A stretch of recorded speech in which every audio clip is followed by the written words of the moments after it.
Car que dit l'Écriture? Abraham crut à Dieu, et ça lui fut imputé à justice. Romains 4,3. Dieu apparut à Abraham au bon moment. Il l'amena dehors et lui dit, regarde vers le ciel. Abraham, ne regarde pas à toi ou à ta femme ou à tes limitations. Ne regarde pas les circonstances, mais regarde vers le haut, alors ta foi se fortifiera. Regarde vers le ciel et compte les étoiles, ainsi sera ta postérité.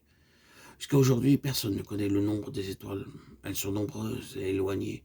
Dieu savait qu'il ne pouvait pas compter les étoiles, mais il avait pour but de fortifier sa foi. Ce n'est qu'en regardant vers le haut que nous avons la foi. L'ennemi nous fera regarder vers le bas, à nos limitations, nos erreurs, nos faillites. Nos yeux devaient être constamment sur lui. Et nous devons proclamer ses promesses par la foi. Versets 5 à 8 du chapitre 15 de la Genèse. Jérémie 34, 18 nous éclaire ce passage. En ces jours, lorsque deux parties se mettaient d'accord, elles prenaient un animal, l'immolaient et le partageaient en deux. Les deux parties devaient passer entre les animaux partagés, faisant ainsi une promesse qui ne pouvait être rompue. De même, Dieu faisait alliance avec Abraham. Il lui dit de prendre 3 animaux et 2 oiseaux, Genèse 15, versets 10, 15, 17, de les immoler et de les couper en deux. Puis le Seigneur fit passer une flamme de feu entre les pièces, établissant ainsi une alliance inviolable avec Abraham, Genèse 15, versets 13 à 17.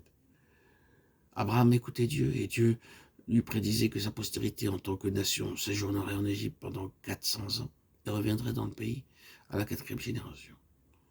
Dieu donnait ainsi aux Amoréens et aux Hétiens, les peuples du pays, 4 siècles pour qu'ils se répandent de leurs péchés. S'ils ne le représentaient pas, ils ne se répandaient pas, ils seraient jugés. Lévitique 18, 23 à 25 est la description de la souillure du pays lorsque les enfants d'Israël revinrent du pays d'Égypte. Dieu avait attendu 4 siècles pour que ces nations se répandent, mais puisqu'elles ne se répandirent pas, Dieu dut les juger. Dieu ordonna aux enfants d'Israël de dévouer par interdit toutes les villes et leurs habitants. Il ne douta point par incrédulité au sujet de la promesse de Dieu, mais il fut fortifié par la foi, donnant gloire à Dieu. Romains 4, 20.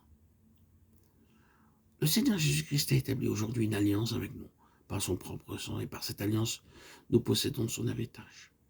De même, nous serons utilisés par lui pour juger d'autres puissances. 1 Corinthiens 6, 2, 3.